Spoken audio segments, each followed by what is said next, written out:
Hey everyone, welcome to the show. So, Donald Trump's approval ratings are crashing hard. So it's because he's not following through on his campaign promises, which I'm going to show you the evidence of that and the proof that that's why people are turning on him. And for anyone who thinks that this doesn't matter and says, oh, he's already the president, why does he care about polls? I urge you to think more strategically about why Republican lawmakers refuse to hold him accountable, why they refuse to turn on him ever. It's not because they like him. Like some do, some of them agree with him, some of them are just as disgusting and vile as he is. But there are a lot of them who don't like him, but because they think he's popular and they believe that he is the key to them holding on to their seats, they're going to stick with him, right? They'll stick with him unless it's going to cost them their jobs. At that point, they will ditch Donald Trump. They will side with Democrats. And if the Democrats take back the House in the midterms, especially if they take back the Senate as well, which is more of a long shot than the House, the Republicans may just turn on him. They may vote along with the Democrats to impeach and remove Trump. So this is very important. So here's the deal. There's a brand new, bring this up for you guys, brand new, this just came out today. It's a Reuters Ipsos poll showing that Donald Trump has a 40% approval rating, 56% disapproval. That is the lowest that he has had for this particular pollster in this term, in his second term. And if you break it down by party, 83% of Republicans support him, only 3% of Democrats, and only about a third of independents. So that is not good. That is definitely a danger sign. They're in the danger zone. Anyway. Anybody who's watched that show knows what I'm talking about. So anyway, Trump's also massively underwater on the economy. Bring this up for you guys. 55% of these respondents disapprove of his handling of the economy. Only 38% approve. So really, really bad. He's also still upside down in this poll on immigration. Only 43% approve, 51% disapprove on that issue. So for the most part, he is still only pleasing his base. He is pissing off the majority of Democrats, which, we expect, we know, but independents and non-affiliated voters are also just done with this guy. Like they, by and large, do not like what's going down. This spells doom for the midterms. For the Republicans, not for the Democrats. And this is not an outlier. So you guys may have seen this. This is a Gallup poll that came out, I think it was just last week. And it showed, the 24th. So it shows that Trump hit another second term low of 37% approval. We've got 30s, guys. Like this is, we're talking about, this is just his base. At this point, it is just his base in some of these polls that approves of what he's doing. You cannot win as a party with that kind of approval rating and with this kind of disapproval by the vast majority of the rest of America. Just doesn't happen, especially with independents. And that 37%, they pointed out that's only 3% higher than what his percentage was, what his approval was when he left office the last time, which was right after January 6th, right after the Capitol attack. And what's tanking Trump's polling, as I mentioned, or as I've alluded to, is independent voters. So according to Gallup, Trump has lost 17% among independent voters since he took office this year. His approval rating with independents is now only 29%. That means, because you have a pretty good split in this country, like you have independents that lean left, you have independents that lean right. So if he is only retaining 29% approval with independents, that means you have a hell of a lot of right-leaning independents, Republican-leaning independents, who are like, I do not like what I'm seeing. I'm out. This is not what I voted for. So again, if that doesn't change, that is a huge red flag. It's a disaster in the making for the Republicans in the midterm elections. And check out Donald Trump's approval rating on the issues in this same poll in Gallup. So he's underwater on every single topic. For those on the podcast, I'm going to run through a few of these for you. So on immigration, he's at 38%. On the economy, 37%. On the Israel-Palestine conflict, which I hate even calling it that, it's a genocide, 36%. And in regard to the federal budget, he's at only 29% approval. So, I mean, absolutely crazy. And check this out. This is what CNN found.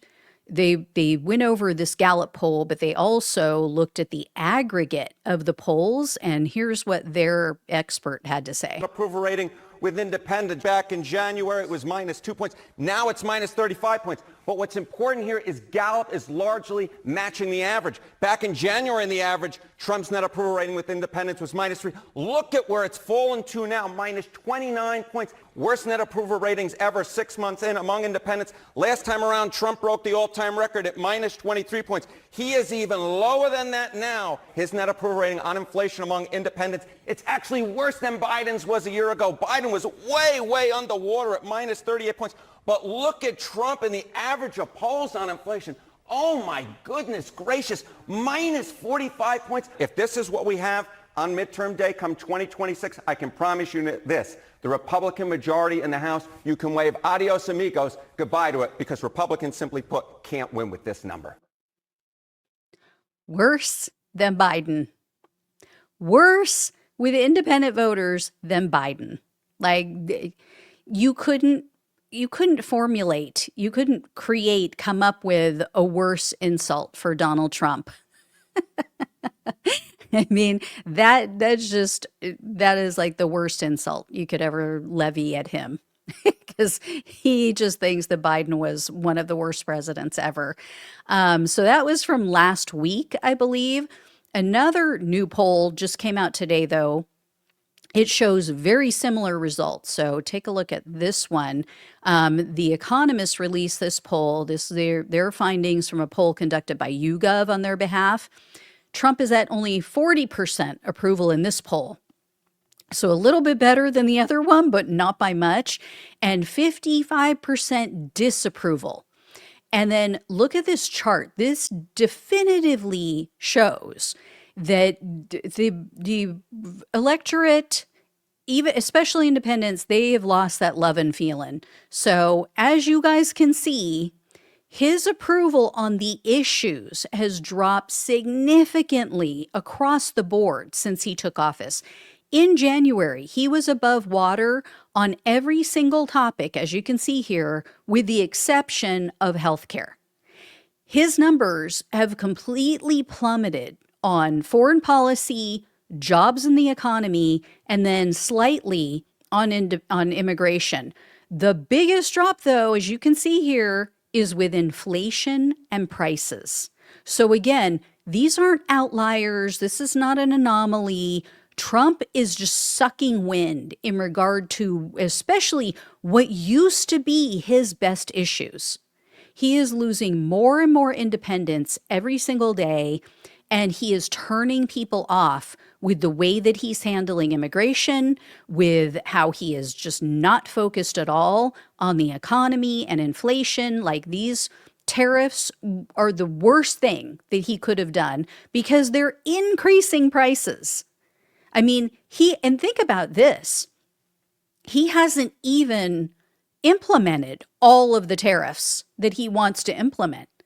Like, he keeps doing the taco, remember the taco, and rolling this back and pushing the date back. So we haven't even seen the worst of of all of the tariffs. We've seen some of them, but not even all of them yet. And the inflation is going up. I mean, to the point that just today, the Fed again said, no, we're not going to lower interest rates because we still see too much inflation. And if we lower interest rates, we're going to blow up the entire economy. So he's just destroying everything. And it's funny, you go listen to like Kevin O'Leary was on CNN, I think it was a couple nights ago, and he was debating with Anna Kasparian from the Young Turks. And he is like, oh, the economy is so hot. Oh, it's going so good. No, Kevin, the only reason the economy has remained somewhat buoyant and not completely crashed is because of the taco. It's because Donald Trump hasn't implemented his very worst policies. But everything is just falling apart. I mean, if you look at the real estate market, everything is at a standstill. Sellers are pulling their houses off the market because nobody wants to buy. No, people either can't afford to buy or they're just not moving. They just can't do it. Or they're just waiting it out to see if things are going to get better.